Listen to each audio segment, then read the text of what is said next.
বন্ধুরা, আপনারা কেমন আছেন? আশা করি সবাই ভালো আছেন। আমিও ভালো আছি। অনেক দিন পর আবার একটি নতুন ব্লগ নিয়ে আপনাদেরকে স্বাগত জানাই। তো আমি বানিয়েছিলাম ভেজ এগ কারি। অবাক লাগছে শুনতে কথাটা? হ্যাঁ, আমারও অবাক লাগছে। ভেজ এগ কারি আবার হয় নাকি? হ্যাঁ, হয়। তো চলুন দেখাই কীভাবে আমি বানিয়েছি। তো প্রথমে আমি ঘরে ছানাটা কেটেছিলাম। তো অল্প ছানা কেটে আর কয়েকটা আলু সিদ্ধ করে রেখেছিলাম আগে থেকে। তো আমাদের ঘরে লোক কম, মানে ফ্যামিলি মেম্বার কম, তার জন্য অল্প করে আমি ওই হিসাবেই আমি রেসিপিটা বানিয়েছিলাম।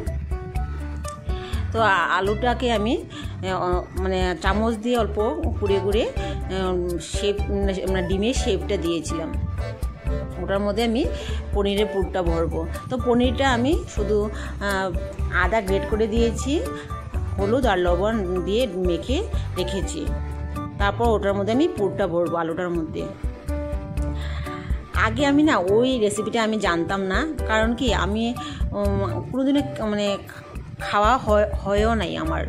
তো আফটার ম্যারিড এই রেসিপিটা আমি খেয়েছি। আর ওই রেসিপিটা আমার ঘরের দিদি আছে, মানে আমার হাজব্যান্ডের দিদি হয়, উনি বানিয়েছেন। তখন আমি খেয়ে দেখলাম এত টেস্টি হয়। তো আপনারা নিশ্চয়ই ট্রাই করে দেখবেন, নিশ্চয়ই ভালো লাগবে। যারা ভেজিটেরিয়ান এই রেসিপিটা নিশ্চয়ই খেয়েছে, আর যারা ননভেজ ওটার সম্পর্কে নাও জানতে পারে, বাট আমি শিওর না। তো মানে আমাদের ঘরে তো মানে টোটালি মানে ভেজ মানে আমাদের ঘরে সবাই মানে ভেজিটেরিয়ান। তার জন্য আমরা মাঝে মধ্যে ওই রেসিপিটা আমরা বানিয়ে খাই। খুব ভালো লাগে, মানে খেতে অনেক টেস্টি হয়। তো আমি সিম্পলভাবেই বানিয়েছি। ওটার মধ্যে অনেক কিছু অ্যাড করা যায়, যেরকম কাজু বাদামের পেস্ট, পোস্তর পেস্ট অ্যাড করা যায়, বাট আমি ওটা কোনো অ্যাড করিনি। আর আমি আগে কোনো রান্নাও জানতাম না, ওই রেসিপিটা আমি ফার্স্ট টাইম শিখেছি। তারপর আমি অল্প বেসনের পেস্ট করে রেখেছি, বেসন, অল্প হলুদ আর অল্প নুন দিয়ে আমি পেস্ট করে রেখেছিলাম। কিন্তু পেস্টটা কিন্তু এত ঘন ঘন না, পাতলা করে বানাতে হবে। মানে বেশি ঘন হলে খেতে ভালো লাগবে না। আর আমি না ওই রেসিপিটা প্রথম যখন খেয়েছিলাম না, তখন আমি না কনফিউশনে পড়ে গেছি, ওটা কি ননভেজের এগ নাকি। আমি যখন খেয়েছি তখন বুঝতে পারলাম যে ভেজেরও এগ হয়। তো আমি এখন বড়াটা করব। আলুর মধ্যে যে পুরটা ভরেছি, পনিরের পুরটা ভরেছি, ওটা আমি বেসন লাগিয়ে বড়াটা করব। ওটার মধ্যে আমি অল্প নুডলস আছে না, ভেজ নুডলস, নুডলসের ম্যাগির যে প্যাকেটটা আছে না, ওটার মশলাটা আমি অ্যাড করেছি এই বেসনের পেস্টটার মধ্যে। তো একটু ফ্লেভারটা সুন্দর আসবে, তার জন্য একটু অ্যাড করেছি। ওটা আমি আগে দেখাই নাই। খেতে না এত ভালো লাগে। আর আমি অনেক ধরনের রেসিপি শিখেছি নিরামিষ। আর নিরামিষের মধ্যে যে এত আইটেম থাকে, আগে আমি কোনোদিনও জানতাম না। বিয়ার আগে তো আমি কোনোদিনও জানতাম না। আমি অ্যাকচুয়ালি আমার বাবার বাড়ির দিকে ননভেজ, আর আমার শ্বশুরবাড়ি টোটালি ভেজিটেরিয়ান। তার জন্য কি এসব আমি কিছুই জানতাম না, যে ভেজের মধ্যে যে এত আইটেম হয়। আর কোনোদিন তো আমি খেয়েছিও না। আর একটা রেসিপি আছে মুগ ডালের রেসিপি। মুগ ডালের অমলেট করে, পাটিসাপটার মতন করে, ওটার মধ্যে পাটিসাপটার মধ্যে তো ক্ষীর বা নারকেল পুর দে, ওটার মধ্যে পনিরের বা আলুর পুর ভরে পাটিসাপটার মতন করে সুন্দর মাখো টাইপের, গ্রেভি টাইপের একটা রেসিপি বানানো হয়। ওটা খুব ভালো লাগে খেতে। আর নিরামিষ আমার অ্যাকচুয়ালি আমার এখন নিরামিষই ভালো লাগে, কারণ নিরামিষ তো আমার সারা জীবন খেতে লাগবে। তার জন্য আমার নিরামিষটাই এখন আমার বেস্ট লাগে। তো আমি বিয়ার আগে আমি ননভেজ ছিলাম, এখন আমি ভেজিটেরিয়ান হয়ে গেছি। তারপর আমি একটা মশলার পেস্ট বানিয়েছি। ওটার মধ্যে জিরার গুঁড়ো, হলুদের গুঁড়ো, লঙ্কার গুঁড়ো আর অল্প আদা গ্রেট করে দিয়েছি। আর কিছু দেই নেই, সিম্পলভাবে আমি এই রেসিপিটা বানিয়েছি। তো আমার বড়াটা অলরেডি হয়ে গেছে। কম স্টিমে বড়াটা করতে হবে, না হলে পুড়ে যাবে।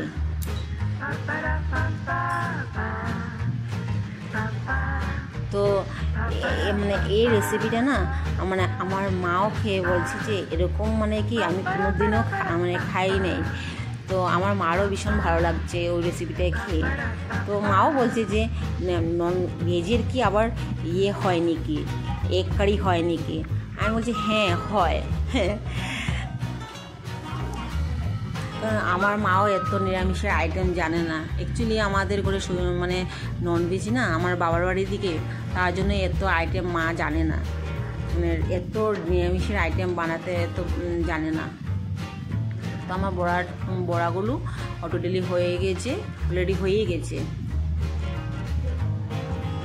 তো ওই তেলের মধ্যে আমি 5 ফোড়ন আর তেজপাতা সম্বাস দেব।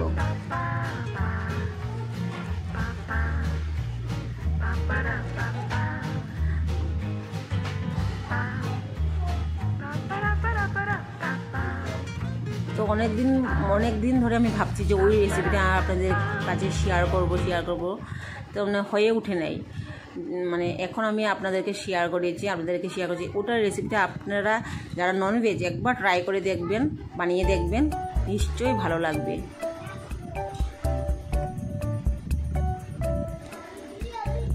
ওটার মধ্যে আমি অল্প টমেটো অ্যাড করব। টমেটো অ্যাড করে তারপর 5 মিনিট কম স্টিমে ঢেকে রেখে দেব। অল্প নুনও অ্যাড করেছি।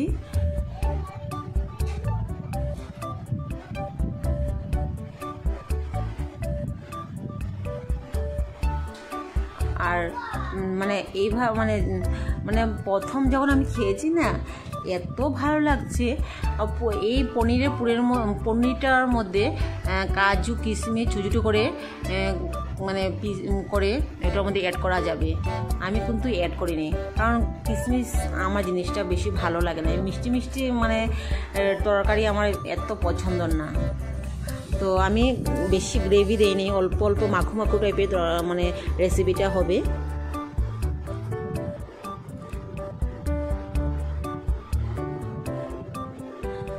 তো আমি 5 মিনিট পরে আপনাদেরকে দেখাচ্ছি। অল্প ঢেকে রেখেছিলাম। যে আলুটা যে আমি কুড়িয়ে রেখেছিলাম, যে অল্প যে আলু বের হয়েছিল ওটা আমি অ্যাড করে দিয়েছি। আর ওটার মধ্যে আমি অল্প ঘি আর আমার ঘরে মানে ভাজা মশলা করা ছিল, তো ওই ভাজা মশলাটাই আমি গরম মশলা মানে বদলে ওই মশলাটাই দিয়েছি। তো কাঁচা লঙ্কাগুলো কিন্তু আমাদের গাছের মানে অনেক ধরেছে, আমাদের গাছে একটাই গাছ অনেক ধরেছে। তো এই কাঁচা লঙ্কা অনেক ঝাল। তো আমার রান্নাটা অলরেডি হয়ে গিয়েছে। বেশি ঝোল দিলে কিন্তু এই রেসিপিটা একদম ভালো লাগবে না খেতে।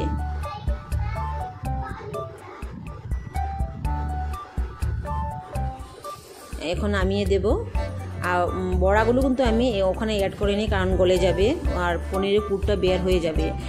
তার জন্য আমি একটা গামলাতে রেখে দিয়েছি পনিরের বড়াগুলো, আর ওটার মধ্যেই গ্রেভিটা ঢেলে দেব।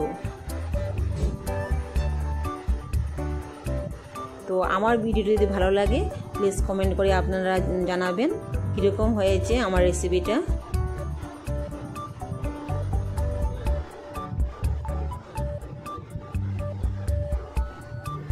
আমার তো ভীষণ ভালো লাগে এই রেসিপিটা, আমার ভীষণ ভালো লাগে, ভীষণ পছন্দের রেসিপি।